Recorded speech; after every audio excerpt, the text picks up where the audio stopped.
What a year it's been for film. This year we got insane sprawling blockbusters, small quiet gems, and movies that felt like movies. My favorite thing about the movie is it feels like a movie.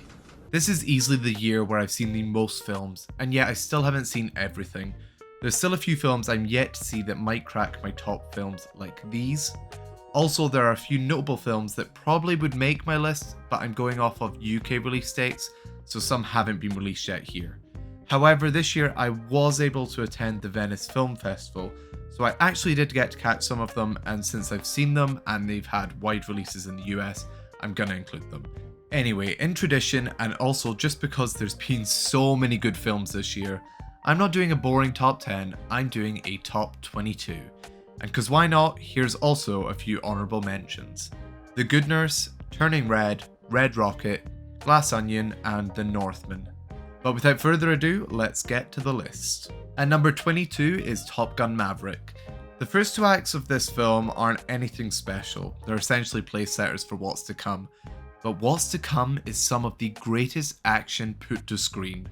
Not since Mission Impossible Fallout have I felt the sheer adrenaline rush that comes with this third act. It's immaculate. At 21 is Elvis. As not the biggest Baz Luhrmann fan, this really surprised me. His chaotic and unhinged style really works here, and there's just a phenomenal performance from Austin Butler.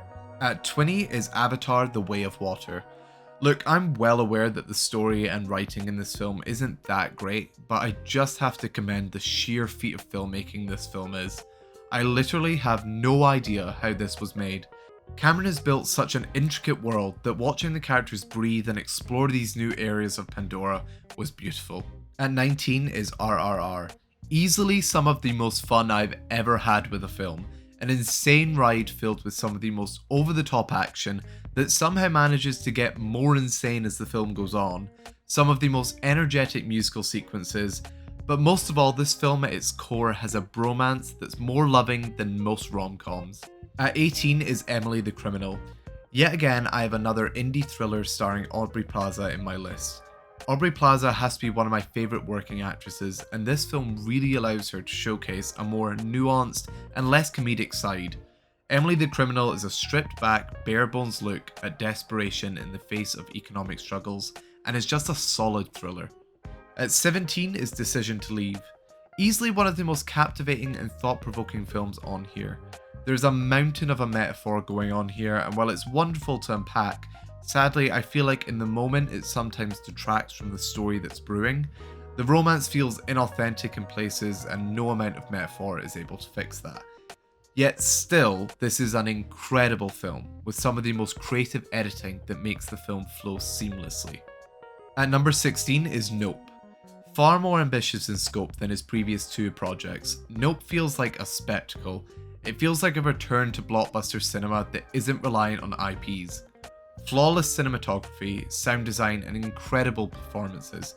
Keke Palmer steals the film. Nope on the surface could simply be taken as a spectacle, something you don't need to look at deeper if you don't want to. You could enjoy it for the adventure horror it is, but as with Peele's previous films, there's so much to unpack if you want to. The exploitation of people in filmmaking, the taming of animals, the pervasive nature of humans, the fascination with tragedy, our obsession with capturing images, and the connection between exploitation and consumption. But with so much going on, I do think it's sloppier than his previous two films, but it's still a fascinatingly deranged spectacle. At number 15 is Black Panther: Wakanda Forever. The latest Marvel projects have been hit or miss, but I was really moved by this film. The undertaking of this film by Coogler is no small feat. Faced with the tragedy of Boseman and having to incorporate that into the story in a way that was both respectful and continued the legacy of his character in the right way was a difficult thing to do. But to Coogler's credit, he seemed to do it seamlessly. The whole film felt like this emotional tribute to Chadwick and a collective processing of this tragedy both in our world and in the world of the MCU. The delicacy of how they chose to write the characters we've come to know was beautiful. It's a study on how grief molds and shapes people, how it changes them over time, and I think that is in part due to the elevated writing, but also the performances. It feels like a film that was made with care, and you feel that emanating from the screen. At 14 is Good Luck Julio Grand. This surpassed all my expectations that I had going into it. The premise lends itself to an abundance of comedy, but this was utterly hilarious, while also having a nuanced exploration of the role of sex workers in our society, and just overall being quite a heartfelt and touching tale of two people exposing themselves and bearing all, but in the process learning more about each other and also themselves. At 13 is Bardo, False Chronicle of a Handful of Truths. So this was one of the films I got to see at Venice Film Festival, and colour me surprised by the mixed reviews that were coming out, as I really loved this. Inarritu finished editing the film 2 days before it premiered, so after watching with an audience, he decided to cut some of the film before it premiered to the public.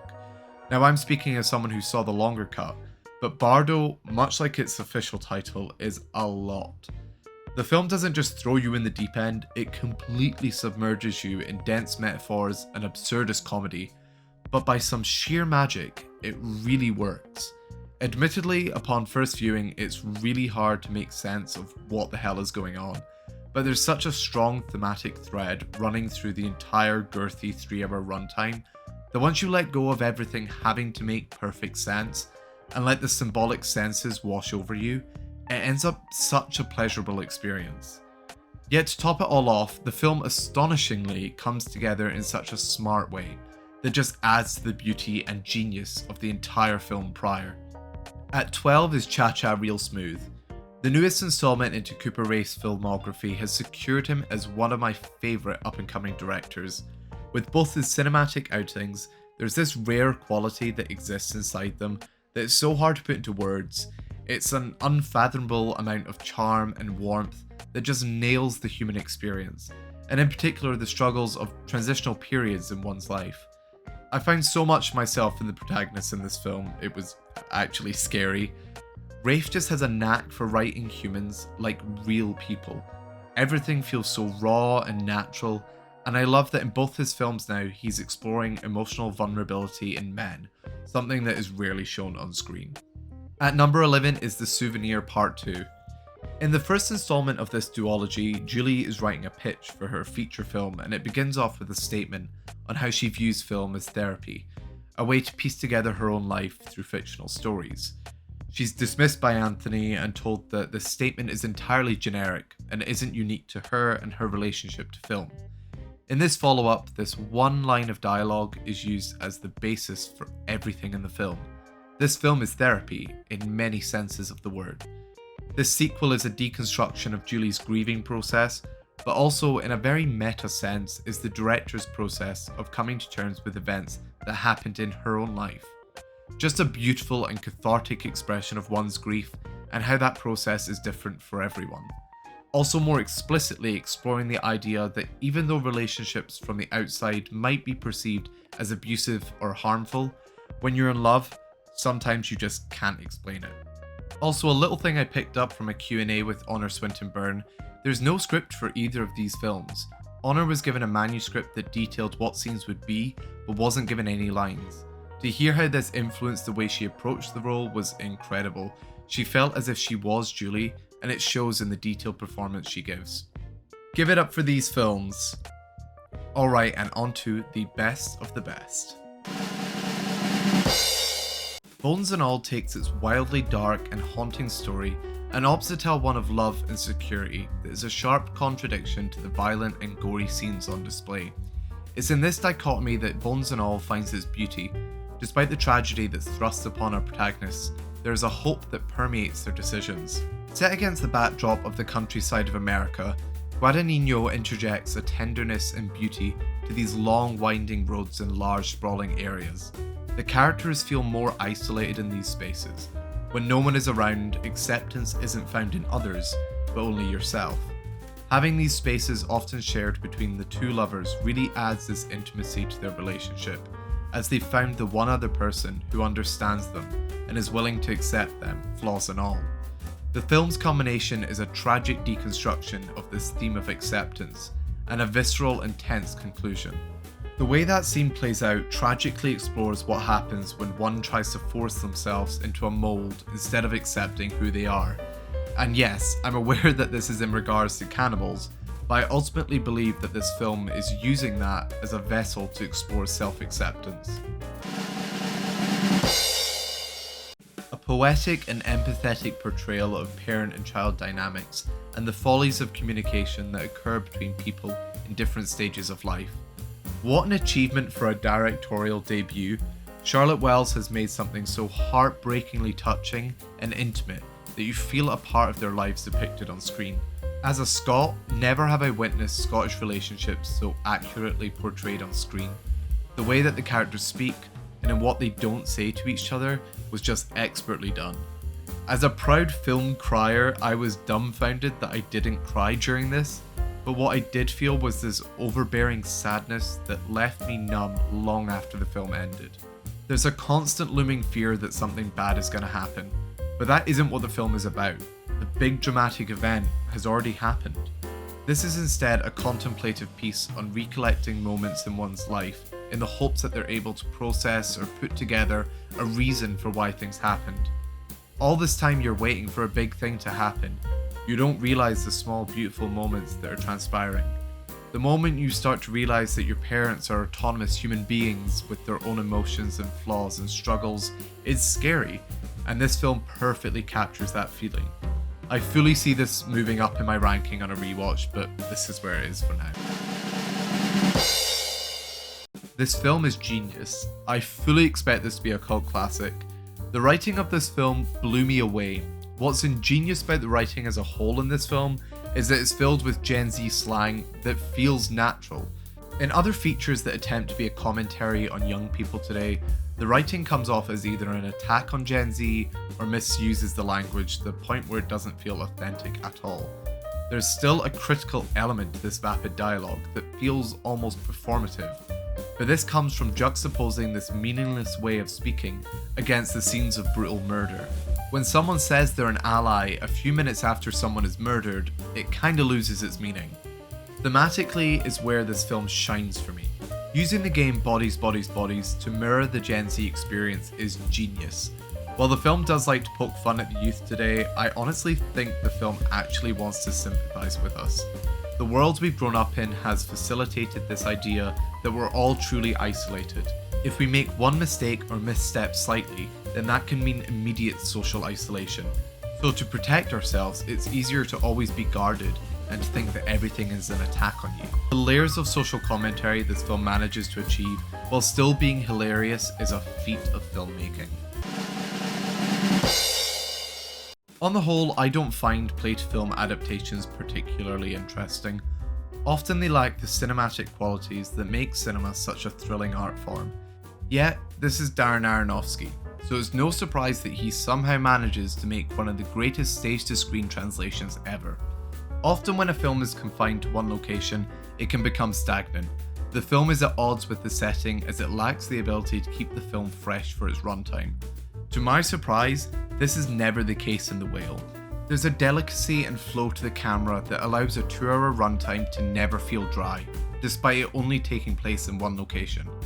Like other Aronofsky masterpieces, The Whale facilitates a standout lead performance in Brendan Fraser. Not enough can be said about how insanely talented Fraser is in this role. What he brings to this character is a rawness that feels so real it's hard not to be emotional. He's so magnetic to watch that you become transfixed as the film peels back the layers that make the character who he is. An unabashedly positive person pushing through the storm of his daily tasks as a result of his obesity. An unflinching love for those he has wronged in his life, despite this not being reciprocated, is heartbreaking to watch. It's in this contrast that Aronofsky finds your heartstrings and begins to pull. This is a portrait of a complicated character, or rather a real person, and what Brendan is able to do to unearth who the character is and why he's in the situation he is nothing short of incredible. It's a career-defining performance for him. Had absolutely no knowledge on what this would be about going into it, but to my surprise I was moved to tears. Chronicling the story of Nan Goldin's attempt to take down the Sackler family and her battle against Big Pharma, while interspersed with excerpts documenting her life, this powerful documentary is an empowering display of the value of art and one's drive to enact change in the world based on their own personal experiences. It's easily one of the best documentaries I've ever seen, and such an interesting way to tell a story. There's something so powerful about someone telling stories unfiltered over images of how they viewed their life. It's raw and a deeply unique experience. The number of topics spoken to with such depth and compassion was a profound thing to watch. There's a line in the film where Nan talks about real life being dirty and memories don't ever have the dirt in them. This is a thesis statement for why she loves photography, to show the dirt in the moments, but also to show how beautiful the dirt is. It's a gorgeous way to sum up her work and this film. One of the best reactions in a cinema I've ever experienced for a film, period. The ingenious writing of McDonagh is able to take this relatively small-scale story about two friends whose relationship changes suddenly when one decides to stop their friendship, and elevate it to a comedic masterpiece that at the same time is extremely poignant and nuanced. The crowd reaction to this was simply sublime. Laughter at all the right times and this palpable joy at watching this story play out. It's hard to come by a comedy now that provokes such a strong reaction from everyone in the audience, but McDonagh writes with such a smart wit and situational humour that manages to land practically every time. Not all comedy has to be so explicit and in your face. Here it's simply dialogue that does most of the work, and it does it to hilarious results. It's deceptively simple, yet so beautifully nuanced. It explores a universal feeling that I think would be hard for anyone not to relate to. Whether or not one must cast aside the people they love in pursuit of something greater. The idea that one has to be surrounded by interesting people, lest their life also become dull. It's how the film manages to interweave this tragedy with such ferocious comedy that makes this such a palatable watch. This film, best put, feels like a mirror to the audience. We're not all Julie, but in a sense, we very much are. Life's complicated. It's encompassed by good decisions and bad ones. Decisions at the time where we have no idea of their outcomes. Decisions that aren't even our own. Moments of impulse. Moments of deep thought. Simply put, we're messy. But that doesn't make us bad or the worst person in the world. It makes us human. Julie reflects these innate human characteristics that we feel during our lives, of feeling the weight of time and not knowing what to do with oneself, but then suddenly feeling as if we've got it all figured out. It's this ebb and flow of emotions, of highs and lows, that is what we call life, and this film captures that perfectly. Joachim Trier's direction is outstanding. The film is all over the place technically, and usually that might be used as a critique of the film, but this messy, chaotic style is so purposeful as it reflects the ever-changing aspects of life. I'm simply in awe of this film. In a time where we're saturated with the onslaught of comic book films that seem to rehash the same ideas over and over, regurgitating the same stories in a different package, the Batman breathes new life into this genre. Matt Reeves doesn't just create a new heroic story for audiences to enjoy, but in the process he creates a world that's just as fascinating as our main protagonist. That honestly might be my favourite aspect of this film, which is full of things I enjoyed, but the sheer amount of world building on offer here is a feat in filmmaking. This Gotham is real. The streets, the people, the violence, the corruption, the anger, it all felt so tactile in a way that has never been achieved in a Batman film before. Every alley we're taken through, every corner that's turned, I had more and more questions and desperately wanted to know more about this world. It's also faithful to the legacy of Batman that came before it, but has based this world in one of realism. The little details, like since they're in a metropolitan city, this Bruce doesn't live in a manor but a Gothic-inspired tower. This Batcave isn't one of over-the-top grandeur, but one that feels like it's been painstakingly built piece by piece. This Gotham is Gotham, a crime-ridden city that tries desperately to reform, but falters every time. The running idea of reformation and renewal permeated many of the characters in the film, and it created an interesting dynamic between Batman, Catwoman, and the Riddler, all of whom were orphaned at a young age, had vastly different experiences based on the wealth disparities they faced in life. How this idea of wealth and privilege steers each of their lives in different directions and warps their perceptions of change and renewal was such an interesting trichotomy. Having Batman's arc throughout this film be his changed perception and his ideology of who Batman is, again was a unique twist on the character that was genius. This only worked as well as it did because throughout the film, everyone is terrified by him. Not only the criminals he intended to instill fear in, but also those who should have seen him as a beacon of light in a city of darkness. Him learning that he has to be better than the fear and terror that has flooded the city is easily the best Batman character development in a film yet. Matt Reeves and writing partner Peter Craig have created something wonderful here. A plethora of intriguing characters with complex and twisted motivations that leave you wanting more. A world that feels as real as our own, and have managed to make a superhero film that is firstly a dark, creepy crime thriller, and secondly a comic book movie. It's a testament to the filmmakers that this 3-hour-long film didn't feel like that, and I could have happily watched another 2 hours in this dark world. This unique vision, wonderfully directed by Reeves, has made a film that can rival The Dark Knight, and for some, might even surpass it. Tar is a beast of a film. Much like an orchestra and its conductor, Todd Field masterfully composes this cinematic journey so delicately and with such a fine-tuned precision that the result is a beautiful, harmonious culmination of filmmaking. Charting the life of Lydia Tarr, the film follows her from the height of her success and the spiraling downfall she endures.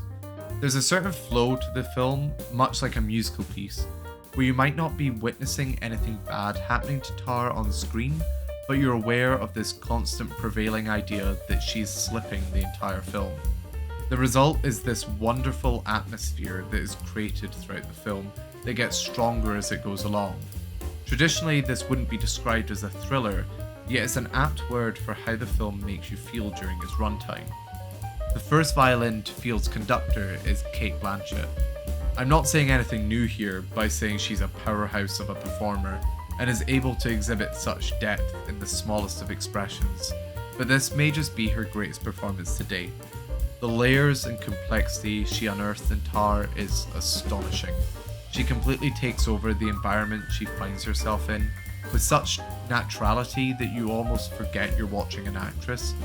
A lot is left unsaid in the film, questions or narrative threads that aren't directly resolved yet, and this is both a compliment to Field as well as Blanchett. You almost are able to construct these ideas in your head, as the film establishes such a detailed portrayal of Tar that you feel as if you know who she is. I've seen this film 4 times, and every single time I've bawled my eyes out. This film has been getting lauded all over the place, and deservedly so. The sheer creativity and talent that is on display in this film is astounding. Everything in this film feels crafted with love and intent, that there isn't a moment where you can't feel the passion behind this beautiful film. Daniels have managed to create something so bizarre and complex, yet package it in the most enjoyable and palatable format that it's hard to imagine there is a person who will walk out of this film not having a blast. The writing of this film is what really impressed me. Walking into this film, you expect absurdist, wacky comedy tying into an expansive high-concept story. What you don't expect is for how grounded this film is in its characters. The beating heart of this film is a relationship between a woman, her daughter, and husband, and the effects that generational trauma can take on the most important relationships in our life. The final act of this film blew me away. For one, at just how insane everything is that's going on, but more impressively at how it manages to remain emotionally resonant while traversing multiple universes and telling multiple stories at the same time. There's a through line throughout all of these stories that had me in tears multiple times. With the multiverse sort of popping off at the moment, it's so fascinating to see how different filmmakers approach such a complicated and expansive idea. Daniel's approach to the multiverse is weird, silly, and perfect. What a brilliant storytelling device that to cross the multiverse you have to do something that you'd never normally do. This makes for some of the most absurd and hilarious scenes ever in a film.